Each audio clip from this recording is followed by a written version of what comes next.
전 펜싱 국가대표 남현희 씨의 전 연인 전청조 씨가 쓴 이 옥중 편지가 공개가 됐다고 합니다. 자, 먼저 어떤 내용이 좀 담겨 있습니까? 네, 길지 않은 편지 글이었는데요. 미안함과 또 괴로움, 원망 등 이 다양한 감정이 담겨 있는 듯 했습니다. 이 공개된 편지는요, 전청조 씨가 이달 초 경찰서 이 유치장에 입감됐을 당시에 자신의 가족을 통해서 사기 피해자 2명에게 전달한 것인데요. 편지 내용을 좀 더 구체적으로 보면 유치장이야. 지금은 긴 말을 쓸 수가 없어. 구치소에 가거든 편지할게라며 근데 둘에게 꼭 하고 싶은 말이 있다. 기회가 되거든 구치소에 있을 때 보러 와줘. 이렇게 적혀 있었습니다. 그러면서 거짓은 있었지만 둘을 대했던 마음은 정말로 진심이었다. 많이 미안하고 사랑한다. 우리 조만간 구치소에서 보자. 이렇게 마무리를 했는데요. 이 전 씨와 매우 친하게 지내는 지인 사이였던 이 피해자들은 총 1억 1천여만 원의 투자 피해를 본 것으로 알려졌습니다. 자, 현재까지 이 전청조 씨 관련 사기 피해자가 30명에 달하는데, 자, 그중 가장 친했던 이 2명의 지인에게 미안하다, 진심이었다며 이렇게 편지를 쓴 겁니다. 자, 그렇다면 자, 전 연인이었고 결혼까지 생각했던 이 남현희 씨에 대한 얘기는 없었습니까? 남현희 씨한테 보내는 메시지도 있었는데 남현희 씨한테 뭐라고 그랬냐면 얼굴 보고 하고 싶은 말이 있다. 엄마를 통해서 접견을 한번 와주면 좋겠다라고 하면서 남현희 씨한테 어떻게 지내냐. 나는 저지른 죄만큼이나 많이 괴로워하고 있다라고 하면서 많은 이들이 나한테 받은 배신감처럼 나 또한 똑같이 현이에게 그러고 있다. 이렇게 얘기를 한 거예요.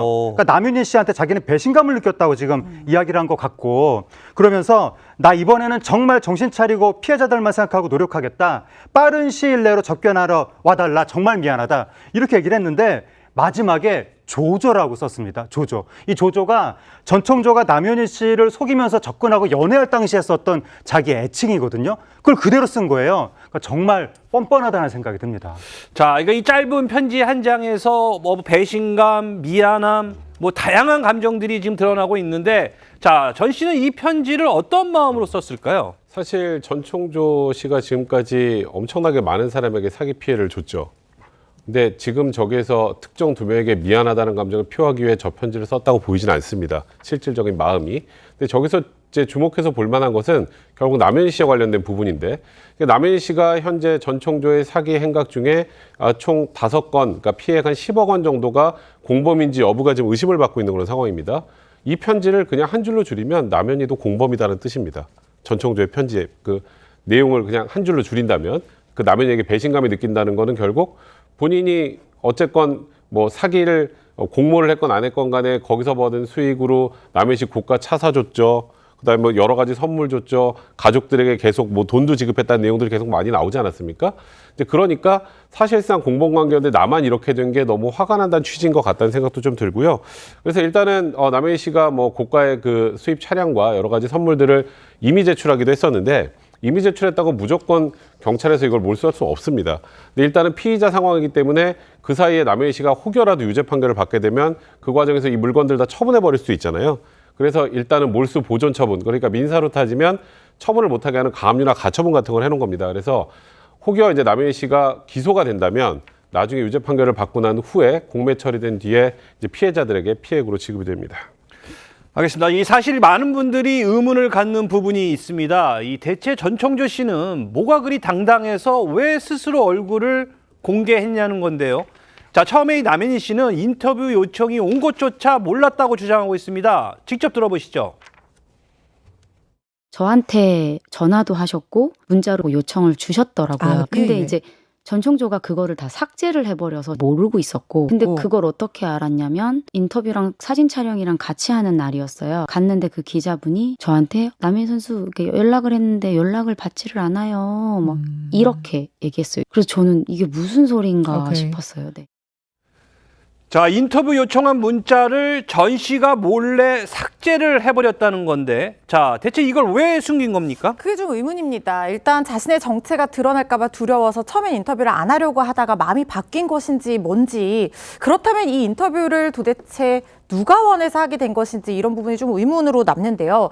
일단 인터뷰하기 전의 상황을 전 청조가 전면에 나서서 컨트롤한 것은 맞는 것 같다는 생각이 듭니다. 왜냐하면요, 남 씨와 전 씨의 인터뷰를 최초로 보도한 이 여성조선이 인터뷰 뒷이야기에 대해서 오늘 공개를 했는데요. 피해 규모 35억 원의 이 사기 행각을 벌였잖아요. 그런 전 청조가 스스로 세상의 모습을 드러내길 바랐다라는 것이 이 인터뷰 내용이라는 건데요. 그러니까 스포츠 스타 남현희와 결혼하는 사람이 바로 나다라는 그런 얘기를 하면서 자기가 인터뷰를 어떤 질문을 받을지까지 먼저 다 컨트롤을 했다는 거예요. 지난 8월 말에 남현희 씨가 SNS를 통해서 이혼과 새 열애 사실을 동시에 공개를 했었는데 그 후에 9월에 여선조선 쪽에서 먼저 남 씨에게 근황 인터뷰를 요청을 했었다고 합니다. 그런데 연락이 닿지 않아서 문자를 남겼는데 당일 오후에 한 여성이 이 여성조선 쪽으로 전화를 걸어옵니다. 그 내용이 뭐냐면요. 자기가 남 감독을 담당하는 이 실장이라는 사람인데 어떤 인터뷰를 원하는 거냐. 우리가 여러 개 비교를 해보고 가장 적합한 매체를 선정을 해서 사전 질문지 다 받아서 인터뷰를 하겠다. 이렇게 대화를 유도를 했다는 거예요. 그러면서 남 감독이 최근에 이혼과 열애를 동시에 알린 만큼 이 새 출발에 대한 이야기를 나누고 싶어서 원한다라고 이 실장이라는 사람이 얘기를 했다는 겁니다. 그리고 이 인터뷰를 하려는 사람이 남현희 감독이 아니라 사실은 교제 중인 남성분이 인터뷰를 준비하고 있는데 매체를 정한 건 아니다. 이렇게 얘기를 하거든요. 그러니까 매체에서는 당황스럽잖아요. 왜냐하면 남현희 감독을 인터뷰를 하고 싶은데 그 남자가 누군지 모르는 상황에서는 이 사람이 도대체 얼마나 유명하고 자기가 뭐 되게 사람들이 잘 아는 사람이길래 자기가 나서서 인터뷰를 하려고 하냐 이런 게 의문이 들었던 거죠. 그런데 이 실장이라는 사람이 1시간 넘게 자기가 주도해서 이야기를 다 했는데요. 알고 봤더니 정말 충격적이었던 것은 이 실장이라는 사람이 결국에는 전 청조 본인이었다고 합니다. 자, 그러니까 이 실장이라는 사람은 애초에 존재하지 않는 사람이었다는 건데요. 자, 이 사실 전 씨는 이 전에 그 다른 매체에도 이 실장인 척 전화를 걸었던 적이 있었습니다. 자, 당시 통화 내용도 한번 들어보시죠. 이제 담당하는 직원분인데, 그냥 실장님이라고 불러주시면. 저는 이수진입니다.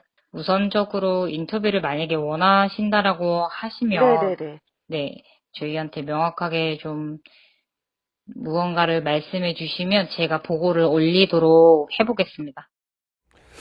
자, 최 기자, 이 전 씨는 대체 왜 이렇게 다른 사람인 척 연기를 하면서까지 이 언론 인터뷰에 굉장히 좀 어떻게 보면 관심을 보이고 민감하게 반응했을까요? 네, 전 씨가 이 실장인 척 이렇게 여성조선에 전했던 입장에 따르면, 그러니까 남현희 씨의 이 재혼 상대가 굉장히 궁금해졌는데, 남현희 씨가 이제 또 이혼 배경 사실이 사실과 다르게 전해질까 봐 그 점을 우려해서 남현희 씨 대신에 그렇게 나서겠다라는 입장이었다는 겁니다. 그런데 이 사전 인터뷰 내용을 좀 받겠다고 했었잖아요. 그래서 이제 기자가 사전 질문지를 쓰기 위해서는 정보가 필요하니까 좀 정보를 달라고 전했습니다.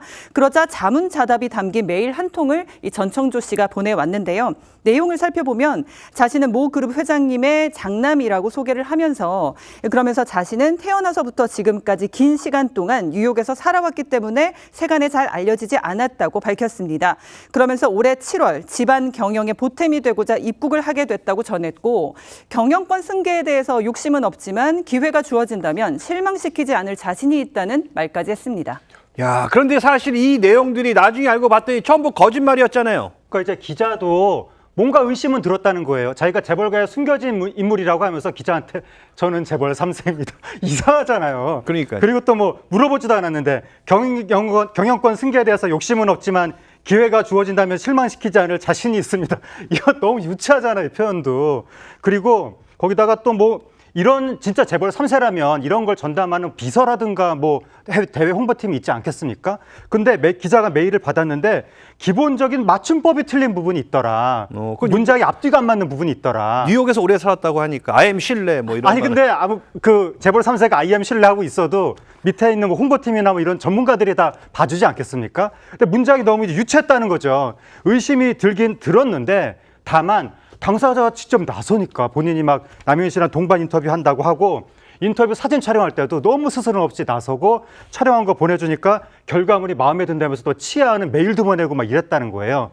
너무 당당하니까 그 사기꾼이라는 확신까지는 들지 못했는데 결국 그렇게 당당한 태도로 본인이 세상에 나선 결과 전 청조는 자신의 그 사기극이 들통나고 말았습니다.